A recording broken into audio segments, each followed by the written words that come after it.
안녕하세요. 주식의 소리의 애소리입니다. 네, AS텍의 기업 내용과 수요 예측 결과까지 이어서 쭉 볼 텐데요. 이게 화장품 쪽 여성 관련주다 보니까 기본적인 기대치가 좀 높은 것 같기는 해요. 근데 꼼꼼히 따져봐야겠죠. 네, 회사는 자외선 차단제에 사용되는 다양한 원료를 제조하는 기업입니다. 자외선은 1급 발암물질이자 피부 노화의 주범으로 꼽히면서 자외선 차단제, 계절에 상관없이 외출할 때 꼭 발라야 되는 필수 화장품으로 꼽히고 있죠. 이 자외선은요, 파장에 따라서 영역이 나뉘는데요. 이 중에 UVC는 파장이 짧아서 오존층에서 차단된다고 하고, UVB는 여름에 7, 8월에만 강한 특징이 있다고 합니다. 근데 UVA는 계절이나 날씨에 상관없이 일정하게 계속 피부에 전달이 되기 때문에 이게 바로 주름이나 기미를 유발하는 주범이라고 해요. 그래서 자외선 차단 원료 중에서도 UVA 차단 원료에 대한 수요가 가장 크다고 합니다. 그리고 자외선 차단 원료는 크게 유기원료와 무기원료로 나뉘는데요. 유기원료는 화학적으로 자외선을 차단하는 거고요. 자외선을 피부에 흡수한 뒤에 열로 방출해서 피부를 보호한다고 합니다. 촉감이 부드럽고 촉촉한 느낌을 가진 것이 특징이라 선스틱이나 선크림 등등 다양한 제품에 활용이 된대요.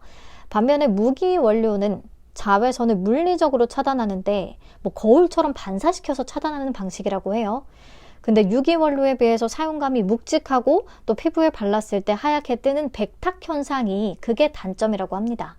그래서 자외선 차단 원료 시장은 유기 원료 중심으로 형성이 되어 있대요. 자, 회사는 UVA, 아까 수요가 가장 많다고 했던 UVA 시장이 타겟이고요. 유기 자외선 차단 원료를 중심으로 하고 있습니다. 그러니까 큰 시장을 노리고 있다는 거죠. 그리고 이 UVA 자외선 차단 원료 물질 시장은 1위 네덜란드의 DSM이라는 회사, 그리고 2위 세계적 화학기업인 독일의 바스프라는 회사가 굉장히 오랜 시간 과점을 해왔다고 합니다. 근데 이들에게 아주 강력한 경쟁사가 나타난 게 바로 AS텍, 한국의 강소기업 AS텍이라고 보시면 되는 거예요. 자, 그럼 지금부터 히스토리를 잠깐 말씀을 드리겠습니다. 이게 재밌기도 하지만 엄청나게 중요한 포인트가 되거든요. 자, 네덜란드 DSM이 개발한 원료는 아보벤존이라는 계열이었다고 하는데 이게 수영장 소독에 쓰이는 염소 성분을 만나게 되면 발암물질을 형성한다 라는 문제가 종종 보고돼 왔고, 또 온도가 떨어지면 고체화되는 현상도 있어서 제형을 제조할 때 불편함이 있다는 불만도 수시로 접수가 됐다고 해요. 그래서 독일의 바스프가 개발한 DHHB라는 원료가 시장을 대체해 갈 수 있는 그런 상황이었어요. 이 DHHB는 화장품 원료로 사용되는 천연 유래 물질이고요. 안정성이 우수하고 부작용이 거의 없는 것으로 알려져 있습니다. 다만 원료를 양산하는 것 자체가 어렵다고 해요. 녹차나 와인, 과일, 채소 이런 자연계에 존재하는 물질이기는 한데 함량이 매우 낮기 때문입니다. 예를 들어서 녹차에서 DHHB를 추출을 하려고 한다면 녹차 1톤에서 약 100kg 정도밖에 못 얻는다고 해요. 아무튼 독일 바스프의 물질이 엄청나게 부각이 될 수 있는 그런 국면에 있었는데 이 DHHB의 물질 특허가 2020년 4월에 만료되는 것을 노리고 있던 회사가 있는데 그게 바로 AS텍이었던 거죠. 이 물질 특허는 화학적 방법으로 만들어진 물질 그 자체에 부여되는 특허라서 오리지널사의 허락을 받지 않고는 해당 물질을 만들지 못하기 때문에 가장 강력한 특허 중에 하나입니다. 근데 이와 별도로 또 생산 특허라는 게 있는데 그것은 물질을 만드는 방법 자체를 보호하는 특허예요. 아무튼 2020년에 DHHB의 물질 특허가 만료가 됐고 생산 특허는 살아있었다고 하거든요. 그래서 AS텍이 생산 특허만 잘 피해서 복제품을 만들게 되면 굉장히 큰 기회를 잡을 수 있는 거니까 그걸 계속 노리고 있었던 겁니다. 결국에 DHHB의 복제품을 오리지널과는 다른 생산 방식으로 개발하는 데 성공을 했고요. 생산 특허를 피해서. 그리고 자체적으로 생산 특허도 따로 냈습니다. 브랜드 이름은 뉴비맥스 A. 그래서 국내에서 DHHB를 생산할 수 있는 건 AS텍이 현재 유일하다고 해요. 아무튼 만들어 놓고 보니까 결과가 매우 기대 이상이었습니다.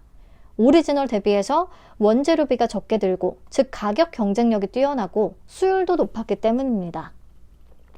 자, 오리지널 제품은 원료에 황산이 들어가기 때문에 여러 번 탈색을 해야 되는 공정이 있다고 하는데, 그 반면에 유비맥스 A는 알칼리성 원료를 사용하기 때문에 이 과정 자체가 생략된다고 해요.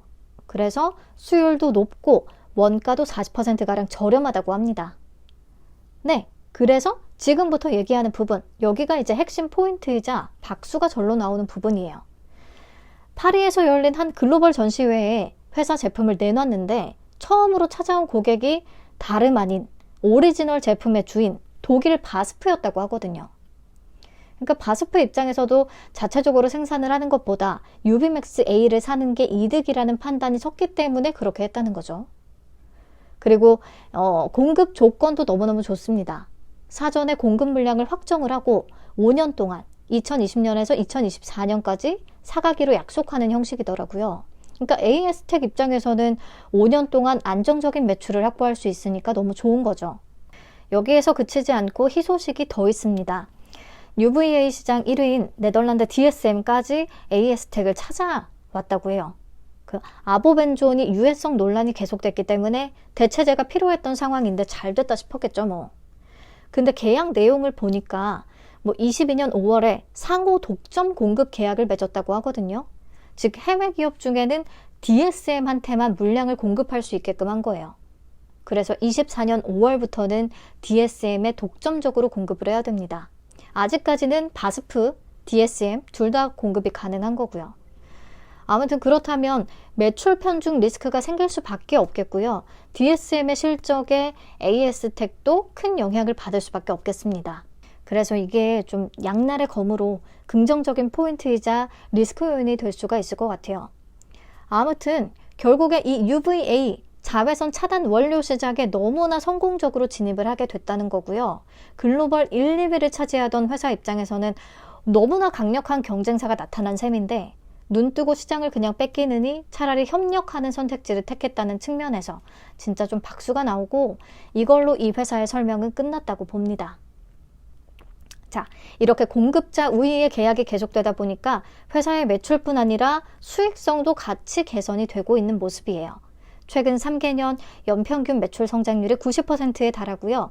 20년에 3억 원에 불과하던 영업이익이 지난해에는 45억 원, 올해 상반기에는 이미 작년 연간 기록을 또 훌쩍 뛰어넘었습니다. 그래서 실적 면에서도 성장성을 입증하고 있다라고 볼 수가 있을 것 같아요. 이렇게 고객사가 확대되다 보니까 공장을 더 크게 늘릴 필요가 있었겠죠. 물량 확보를 위해서. 그래서 이번 IPO의 목적은 이 공장 설립입니다. 매출 확대에 따른 공장 증설. 이 정도 회사 내용 보시면 충분하겠고요. 자, 공모가 산정 내역을 보도록 하겠습니다. 피어그룹으로는 현대바이오랜드, 선진뷰티사이언스, NFC, 대봉 LS를 선정했는데요. 이 중에 선진뷰티사이언스와 NFC가 무기계 UV 차단 원료를 제조합니다. 경쟁사라고 할 수가 있겠어요. 이들의 평균 PER은 16.05배가 나왔고요. 상반기 연환산 순이익 기준으로. 그리고 주당 평가가액을 산출할 때 23년 반기 연환산 순이익을 적용을 했는데요. 여기에 파생상품 평가 손실, 일회성 비용이자 회계상의 비용인 파생상품 평가 손실을 더하고 그리고 평가 이익은 빼서 조정순이익 114억 원 정도를 적용을 합니다. 평가시가총액은 1,824억 원 정도로 계산이 됐고 적용 주식수로 나눠서 주당 평가가액은 32,033원 계산이 됐네요. 여기에 적당한 할인율 34.44%에서 21.96%를 적용을 해서 최종 공모가 밴드인 21,000원에서 25,000원을 산출을 합니다. 그래서 비교 기업들과 밸류에이션 비교를 해봤을 때 상단 기준의 PER 12.42배는 비교적 무난하다고 봤어요. 그리고 앞서 상장했던 화장품 관련주죠. 마녀공장이나 뷰티스킨 둘 다 굉장히 성공적으로 증시에 입성을 했기 때문에 이 정도의 밸류는 부담이 없다라고 평가가 내려질 것 같았습니다. 자, 그럼 수요 예측 결과는 정확히 어땠느냐? 경쟁률은 629.95대 1을 기록했고요. 1969개의 기관이 참여했습니다. 최근 종목들하고 비교해 봤을 때 참여 건수가 확실히 높죠. 최근 1,900건 이상 참여한 종목들을 보시면 이런 것들이 있는데요. 에이징랜드나 퀄리타스 반도체, 신성 ST, 두산 로보틱스보다도 참여 기관 수가 많았다라는 측면에서 기관의 관심은 확실히 높았던 것 같습니다. 그리고 비슷한 공모 규모의 종목들과 수요 예측 참여 금액, 그리고 기관별 평균 참여 금액을 비교해서 보시면 확실히 AS텍이 가장 높죠. 그래서 경쟁률은 높았다고 보는 게 맞겠고요. 그리고 신청가격 분포표를 보시면 아까 공모가 밴드는 21,000원에서 25,000원 제시했잖아요. 근데 상단 이상의 비율이 가격 미제시 포함 100% 전부 다였습니다. 특히나 3만원 이상을 써는 비율이 건수 기준 86.9%로 매우 높았어요. 그래서 기사상으로 먼저 접했을 때 또 3만원에 확정이 되겠구나 싶었는데 다행히 3만원까지는 안 갔고요. 상단을 3,000원 초과한 28,000원에 확정을 해줍니다. 의무 보유 확약 비율은 건수 기준 5.54%, 수량 기준 8.66%를 기록했네요. 딱히 높지 않습니다. 그리고 건수 기준의 수치가 더 낮아서 조금 아쉬워요. 그래서 확약까지 높았다면 확실히 수요 예측 결과가 아주 좋다라고 얘기할 수 있을 텐데 확약 비율이 그냥 그렇기 때문에 그냥 저냥 좋은 편이다 라고 봐야 될 것 같습니다. 그러면 공모 개요 다시 체크를 할게요. 공모가가 28,000원에 확정이 되면서 공모 금액은 약 394억 원, 시가총액은 약 1,584억 원 사이즈로 상장을 추진합니다. 청약은 16일부터 17일까지 진행될 거고요. 환불까지 4일이 걸린다는 단점이 있어요. 그리고 상장은 11월 28일로 예정이 되어 있습니다. 미래에셋증권의 단독 주관이고요. 자, 신주 모집 60%, 구주 매출 40%로 진행이 됩니다. 구주 매출 비중이 최근 공모주들 중에서 가장 높아요. 매출의 주체는 재무적 투자자 두 곳이고요. 이들의 엑시트를 위한 구주 매출이 진행이 되는 건데 비중이 좀 높아서 아쉽긴 하네요. 구주 매출로 일부 수익 실현을 하기 때문에 유통 가능 물량, 상장일에 유통 가능한 물량을 줄일 수 있다는 측면에서는 좋겠지만 그냥 넘어가기에는 비중이 좀 높습니다. 그리고 우리사주 조합에 배정된 물량은 없습니다. 자, 상장일에 유통 가능한 물량을 보면 25.31% 정도 낮은 수준이고요. 기존 주주들은 대부분 자발적 보호예수에까지 적극적으로 동참을 해줘서 상장일에 유통 물량을 보유한 기존 주주는 0.44% 정도 거의 없기는 합니다. 공모주주들의 물량만 나올 수 있다라고 봐도 무방할 것 같아요. 금액으로 계산을 하면 약 401억 원 정도. 그러니까 요즘 트렌드가 좋아하는 트렌드에 맞을 정도로 가볍진 않습니다. 공모가가 상단을 초과하는 바람에 조금 더 무거워졌죠. 근데 이 밖에 상장일에 추가로 풀릴 수 있는 물량은 없겠습니다. 여기까지 정리를 하면 경쟁률은 높다고 보는 게 맞겠고요. 신청가격 분포표상 3만원 이상의 분포가 많았습니다. 근데 공모가는 상단을 12% 초과한 28,000원에 확정이 됐고요. 의무보유 확약 비율은 건수 기준 5.54%, 수량 기준 8.66%로 낮은 편입니다. 유통 가능 물량은 25.31%, 기존 주주의 비율은 0.44%로 매우 낮고요. 유통 가능 금액은 401억 원, 시가총액은 약 1,584억 원으로 규모 메리트가 완전히 보이는 종목은 아니기 때문에 우리가 좀 더 잘 따져볼 필요가 있을 것 같습니다. 우선 최종 확약이 적용되기 전에 유통 가능 금액이 400억 원대였던 최근의 종목들을 살펴보시면요. 센서유까지는 좋았어요. 섹터나 이런 건 별로였는데 고가 기준 189%까지 찍어줬으니까요. 근데 그 뒤부터 IMT, 퀄리타스 반도체, 유진 테크놀로지, 메가터치까지 고점이 계속해서 조금 확실히 낮아진 추세를 보였습니다. 그래서 저는 AS텍에 대한 무조건적인 더블 이상의 기대는 조금 경계해야 된다고 보고 있어요. 그리고 지금 대부분 기대치가 높은 이유는 화장품 관련주들, 뷰티스킨, 마녀공장, 그리고 같은 자외선 차단 원료 기업인 선진 뷰티사이언스, 그리고 아기용품 관련 기업인 꿈비, 이렇게 여성 관련주들이 상장 이후의 성과가 매우 좋았기 때문이라고 생각을 합니다. 근데 보시면 단순히 화장품 기업, 여성 관련주라서 많이 오른 게 아니라 다들 최종적인 조건이 좋았습니다. 우선 확약 비율이 다 30% 이상이었고요. 유통 가능 금액이 100억 원 미만이거나 100억 원대. 그리고 마녀공장은 확약 비율이 워낙에 높이 잘 잡힌 덕분에 292억 원, 200억 원 후반대까지 내려갔었어요. 그러니까 이런 조건이 뒷받침이 됐기 때문에 날아간 거다라는 얘기가 하고 싶은 거고요. 그렇다면 AS택은 어떨까요? 최종 확약 비율 과연 30% 이상이 될 수 있을까요? 저는 어려울 것 같아요. 그렇다면 유통 가능 금액은 200억 원대까지는 내리기는 어려울 것 같고요. 한 300억 원 중반대 예상을 하고 있습니다. 그리고 시가총액도 덩치가 아주 작은 건 아니죠. 그래서 조금은 냉정해질 필요가 있다는 얘기를 하고 싶어요. 물론 마녀공장과 뷰티스킨은 현재 시장에서 매우 높은 PER을 받고 있긴 합니다. 23년 반기 연안산 순이익과 어제자 시가총액 기준으로 PER을 계산을 해보면 마녀공장은 무려 41.85배, 뷰티스킨은 심지어 338배, 정말 말도 안 되게 높은 밸류를 받고 있어요. 그에 비하면 AS택은 공모가 기준의 PER 13.89배, 한참 낮은 수준이기는 하죠. 근데 회사 측이 제시한 피어 그룹들과 펄을 비교를 해보면요. 현대바이오랜드와 선진뷰티사이언스보다는 이미 높고요. NFC, 대봉 LS보다는 낮습니다. 그래서 그냥 비교적 무난한 수준 정도로 볼 수가 있겠습니다. 그렇다면 이론적으로 계산해본 주가는 어느 정도 수준일까? AS택의 23년 예상순이익 103억 원에 비교 기업들의 PER을 적용을 해보면 주당 평가가액이 약 28,325원으로 산출이 됩니다. 공모가 28,000원이랑 거의 차이가 없다는 소리예요. 그래서 굳이 이것을 꼭 상단을 초과해야 됐을까라는 생각도 조금 들고요. AS택이 아예 가벼운 종목이었다고 하면 이런 밸류에이션 따위는 무시하고 엄청 오를 수가 있었을 텐데 조건들이 앞선 화장품주들에 비해서는 좋은 편이 확실히 아니기 때문에 참고차 주가 계산을 미리 해본 겁니다. 그래서 저는 개인적으로요. 이게 마녀공장, 뷰티스킨, 선진뷰티사이언스 이런 것들에 비해서는 확약이나 유통 가능 금액 측면에서 조건이 좀 뒤진다고 생각을 하고 또 마녀공장이나 뷰티스킨은 이론적으로 계산해본 주가와 공모가의 괴리가 좀 있었어요. 높았어요. 이렇지 않았습니다.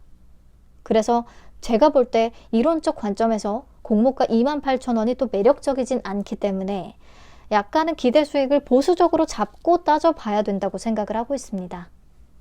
그럼 배정 물량과 청약 한도 볼게요. 미래에셋에 35만 1750주가 배정이 됐습니다. 그래서 균등 물량은 17만 5875주가 되겠고요. 온라인 청약 시에 우대 등급에 해당하기 때문에 3만 4천주까지 청약 가능합니다. 증거금 4억 7,600만원, 한도는 굉장히 널널한 편이에요. 그리고 최소 청약 수량은 10주입니다. 증거금 14만원 준비하셔야겠죠? 우선 청약 건수부터 예상을 해볼게요. 미래에서 최근에 주관한 신성 ST는 무려 51만 건 넘게 참여했고 퓨렛에는 38만 건 넘게 들어왔습니다. 기본적으로 미래는 계좌도 많고요. 참여도가 높은 증권사라고 볼 수 있어요. 근데 최근 들어서 추세가 확실히 꺾이긴 했거든요. 많은 분들이 신성 ST에 실망을 하신 이후로 확실히 참여 건수가 낮아졌어요. 그래서 에이징랜드나 퀄리터스 반도체처럼 반응이 이 중에서 최근 중에서 가장 높았던 종목들을 보면 40만 건을 넘기지 않습니다. 그래서 AS택은 한 30만 건 정도 잡아봤고요. 그러면 균등 수량은 0.59주. 어쨌든 추첨의 영역으로 들어갈 것 같아요. 증거금은 약 6조 원 정도를 생각하고 있습니다. 그러면 비례 경쟁률은 2,437대 1 정도가 되겠고요. 비례 한 주를 안정적으로 받기 위해서 2,500주를 청약을 한다면 증거금은 3,500만 원. 조금 빡셀 것 같은 느낌이에요. 1일차 데이터 확인 후에 좀 수정을 해보도록 하겠습니다. 만약에 이런 경우라면요. 우리가 1억 원 비례에 참여한다고 가정을 했을 때 균등은 0주, 비례는 3주를 받을 수 있을 것 같거든요. 그러면 배정 금액은 8만 4천 원이 되겠고요. 60% 수익이 난다고 하면 파킹 4일치 이자와 차이가 크지 않습니다. 그래서 제가 봤을 때 이 종목은요. 환불까지 4일이 소요되기 때문에 경쟁률이 너무 높다고 하면 무조건적인 비례 참여보다는 약간은 고민이 조금 필요할 것 같습니다. 경쟁률을 보면서 좀 판단을 해봐야겠네요. 그럼 오늘 영상은 여기서 마치도록 하겠습니다. 시청해주셔서 감사합니다. 안녕.